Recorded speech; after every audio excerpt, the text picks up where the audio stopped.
Hello बच्चों, स्वागत है आपका आपके हमारे प्यारे से यूट्यूब चैनल गुरुकुल अंजयगिरी पर। तो दोस्तों, जैसा कि आप लोग जानते हैं कि इससे पहले जो हमने 3 लेक्चर बनाए हैं उसमें हमने आपको ये बताया है कि मोमेंट ऑफ इनर्शिया क्या है, रेडियस ऑफ जाइरेशन क्या है, और तीसरा टॉपिक था हमारा ये क्या, parallel axis theorem and perpendicular axis theorem. तो तीनों वीडियोस में हमने आपके ये टॉपिक क्लियर करा चुके हैं और आज के इस नए टॉपिक में आपका स्वागत है। आज हम आपको बताने वाले हैं कुछ चार पांच बॉडीज के मोमेंट ऑफ इनर्शिया क्या होती है। मोमेंट ऑफ इनर्शिया जो कि बहुत इंपॉर्टेंट होंगे और आपको वो जरूर से जरूर याद रहने चाहिए, नहीं तो आप न्यूमेरिकल सॉल्व नहीं कर पाएंगे। तो वो चारों पांचों चीजें क्या हैं, उसके बारे में कैसे जानें, कैसे याद करें, तो उसका सिंपल सा तरीका है, आप लोग उसको देखिए। होता क्या है, moment of inertia of different bodies, आप लोग इसको देखेंगे। पहला क्या दिया गया है, रिंग। रिंग का मोमेंट ऑफ इनर्शिया क्या होता है? तो रिंग का मोमेंट ऑफ इनर्शिया होता है एम आर स्क्वायर। जो बीच में लिखा है इसको ज्यादा ध्यान नहीं देना है, आपको केवल सिंपली ये सब चीजें देखनी है। रिंग का मोमेंट ऑफ इनर्शिया होता है एम आर स्क्वायर। रिंग होता क्या है, जैसे आप लोग एक अंगूठी देख सकते हैं, जैसे अंगूठी होती है उसी को हम रिंग बोलते हैं, या फिर कोई छल्ला हो गोल गोल, कड़ा हो कोई, उसको हम लोग रिंग बोलते हैं। ठीक, उसका होता है एम आर स्क्वायर। अब बात आई डिस्क की। डिस्क किसे कहते हैं? डिस्क होता है जैसे जैसे आपकी थाली होती है, आपके छत पर जो एंटीना लगा रहता है टीवी का, उसको डिस्क बोलते हैं। तो उसका क्या होता है? उसका होता है एम आर स्क्वायर अपॉन 2 होता है, जहां पर आर उसकी रेडियस एंड एम उसका मास होता है। अब यूनिफॉर्म थिन बार, जैसे जैसे आपके पास एक पटरी होती है, पटरी, पटरी जानते हैं आप लोग, जैसे ये पटरी है, इसको हम बोलते हैं यूनिफॉर्म थिन बार। तो इसका क्या होता है, M L square upon 12। L उसकी लंबाई हो जाती है, लेंथ, और 12 नीचे अपान में होता है। ये होता है यूनिफॉर्म थिन बार की। अब रेक्टेंगुलर लेमिना। रेक्टेंगुलर लेमिना मतलब जैसे आप समझ सकते हैं, आपके स्कूल में एक डस्टर होता है, डस्टर, उसको हम बोलते हैं रेक्टेंगुलर लेमिना। उसका क्या होता है, M L square plus B square upon 12। Same वही चीज, M L square plus B square upon 12। अब पांचवी चीज क्या होती है, सॉलिड स्फीयर, मतलब कि एक ठोस गोला हो। ठोस गोला मतलब आपकी बॉल जैसे होती है, बॉल, लेदर की बॉल होती है ना, बस वही वही सॉलिड स्फीयर है, और उसका होता है 2/5 एम आर स्क्वायर। अब बात करते हैं सॉलिड सिलेंडर। सॉलिड सिलेंडर मतलब आपके घर में जो सिलेंडर है, या फिर जो बेलना आप यूज करते हैं, बेलन, उसको बोलते हैं सॉलिड सिलेंडर। तो इसका होता है एम आर स्क्वायर अपान 2। इतनी बात समझ में आई? इतनी बात समझ में आई? अगर समझ में आई तो इसी के साथ हम वीडियो को आगे बढ़ाते हैं। और हमने आपको कल बताया था, कल यानी कि पिछले लेक्चर में बताया था कि हम बात करने वाले हैं नेक्स्ट वीडियो में रोलिंग मोशन के बारे में। रोलिंग मोशन क्या होता है आप लोग समझेंगे। रोलिंग मोशन का मतलब होता है कि रोटेशन के साथ साथ जब कोई बॉडी रोटेशन के साथ साथ ट्रांसलेटरी मोशन भी करती है तो उस मोशन बोलते हैं। मतलब rotational motion plus translatory motion is equal to rolling motion. ठीक, आगे देखेंगे आप लोग। आगे क्या देखना है आपको? हाँ, रोलिंग मोशन हेडिंग डालेंगे और आगे बढ़ते हैं आज इस वीडियो में। रोलिंग मोशन,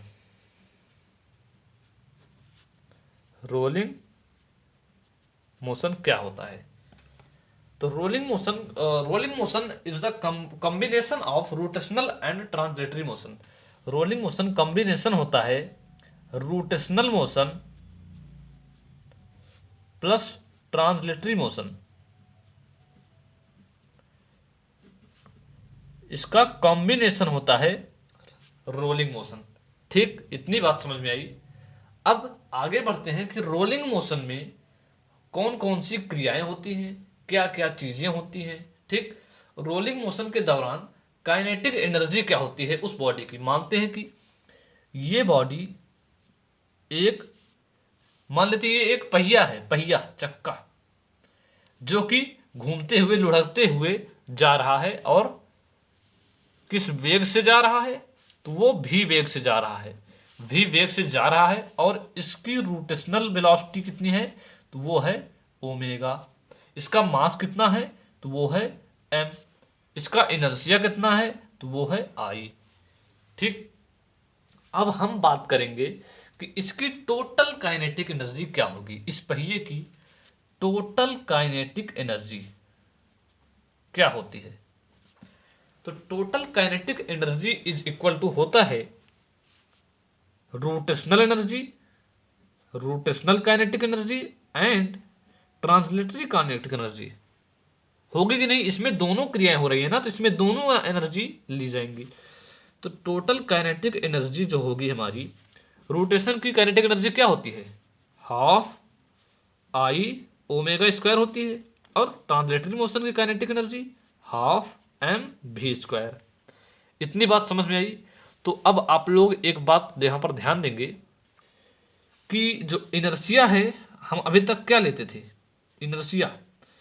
चूंकि इनर्शिया सभी चीज की अलग अलग होती है, रिंग की एम आर स्क्वायर, जैसे डिस्क की एम आर स्क्वायर अपॉन 2, तो हम यहाँ पर किसी एक चीज का तो निकाल नहीं रहे, हमको सबका निकालना है। तो हम करते क्या है, यहाँ पर एक सिंपल सा ट्रिक लगाते हैं कि एम के स्क्वायर लिख देते हैं। क्या, आई की जगह पर एम इंटू के स्क्वायर। हो सकता है अभी आपकी समझ में ना आए कि ये क्यों लिया गया है, तो आप बिल्कुल भी फिक्र ना करें, आपको लास्ट में ये बिल्कुल समझ में आ जाएगा। ठीक, अभी आप इसको खाली देखते चलिए बस, कैसे कैसे कैलकुलेशन होता है। तो आई की जगह पे हम रख देते हैं एम इंटू के स्क्वायर ओमेगा स्क्वायर, ठीक, plus half M V square. आपको ये जरूर अभी थोड़ा अटपटा लग रहा होगा कि आखिर एम के स्क्वायर क्यों लिए, एम आर स्क्वायर लेना चाहिए था। तो हम एम आर स्क्वायर आपको बता ही देते हैं। एम के स्क्वायर लेंगे अगर, तो लास्ट में जो फाइनल फार्मूला आएगा के स्क्वायर आएगा लास्ट में, ठीक, के फॉर्म में आएगा। तो हम इस एम के स्क्वायर को इक्वल कर देंगे जिस बॉडी का लिया रहेगा उसके इनर्शिया के इक्वल कर देंगे। जैसे अगर रिंग का लिया रहेगा तो इसको एम आर स्क्वायर के इक्वल कर देंगे, और यहाँ से के की वैल्यू निकाल लेंगे, एम से एम कैंसिल, के की वैल्यू आर आ गई। ठीक, अगर डिस्क का लेंगे तो M K square equal to कर देंगे M R square upon 2, M से एम कैंसिल, के की वैल्यू क्या आ गई, आर स्क्वायर, के स्क्वायर की वैल्यू क्या आ गई, आर स्क्वायर अपॉन 2। ऐसे वैल्यू हम यहाँ पर पुट कर देते हैं। चलिए आगे देखिए, ये चीज आपको समझ में आ गई होगी। तो काइनेटिक एनर्जी टोटल क्या हो जाएगी, half M K square, omega square को हम लिख देते हैं V square upon R square, plus half M V square. ठीक, क्या लिखे हैं इसको आप लोग ध्यान से देखिएगा। आप लोग देख रहे हैं कि ये होता है ना, तो इसके बाद क्या करेंगे हम, आप लोग देख सकते हैं दोनों में half M V square common है, तो हाफ एम भी स्क्वायर जो है कॉमन कर लिए, बचा क्या, K square upon R square plus 1, ये बचा।